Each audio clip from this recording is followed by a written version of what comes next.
Corpbiz. Hello and welcome to Corpbiz. My name is Shalin Verma, and in today's video we will look at the preliminary studies that are needed before applying for environmental clearance in case of pesticides units. These studies include the siting guidelines, the pre-feasibility studies and other studies required before the EC application. As we know, the environmental clearance process includes the evaluation of a proposed project's potential environmental impact and submitting a detailed environmental impact assessment report, including an environmental management plan and the post-project monitoring. The proposal therefore should justify the selected unit size, land requirement, proposed layout, source-specific pollution control schemes, raw materials and energy requirements, water balance, effluent treatment plants, waste management plans and other infrastructure facilities. So let's understand the basics for the pre-feasibility study in the case of pesticides unit.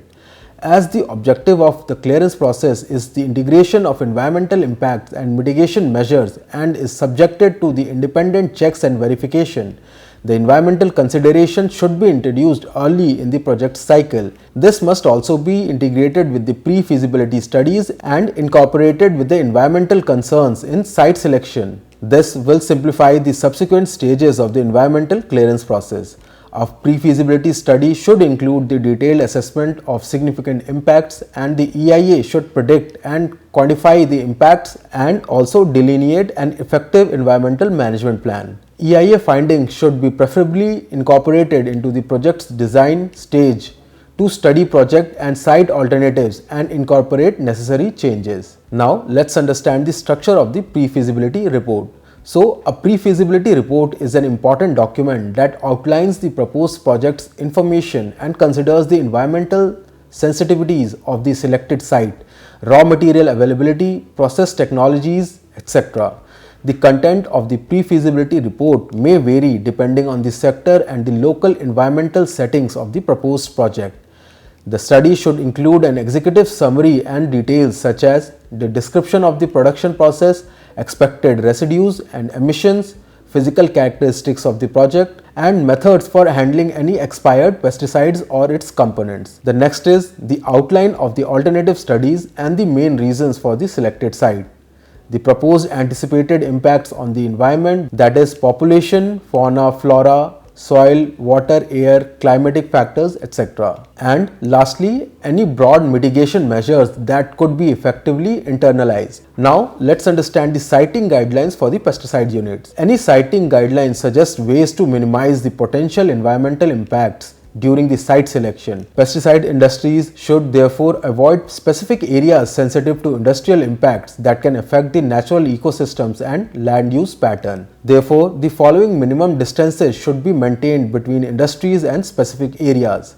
Ecologically and otherwise sensitive areas, a 5 km distance depending upon the geoclimatic conditions. In case of coastal regions, half kilometer from the high tide line. In case of floodplains of riverine system, at least half kilometer from the floodplain or modified floodplains affected by dams in upstreams or flood control measures.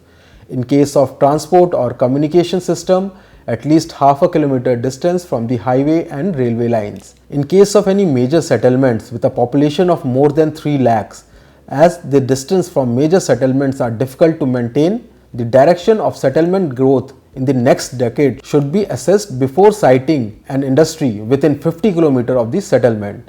The industry should then be sited at least 25 km from the projected growth boundary of the settlement. The site should also avoid critically polluted areas identified by MOEF from time to time. Now let's see what factors must be considered at the time of site selection. Conversion of any forest land into non-forest activity for setting up the industry is prohibited. The acquired land should be large enough to provide space for appropriate green cover, including the green belt around the industry's battery limit. The layout of the industry should conform with the area's landscape without affecting its scenic features. The associated township of the industry should be created at a location with a physical barrier between the industry and the township. So this was all for today's video. Apart from the requirements that we have discussed, a detailed project report will also be needed that includes the details on the pollution control measures, raw material requirements, Water and energy usage, water management and infrastructure facilities also needs to be provided. Therefore, it is essential to adhere to the regulations and guidelines set by the government to ensure the sustainable long-term development of your unit. In case of requirement for environmental clearance or other formalities, you can contact our NABERD qualified consultants and environmental experts at Corpbiz from the details shown. Please like and share this video if you found it helpful. Thank you for watching.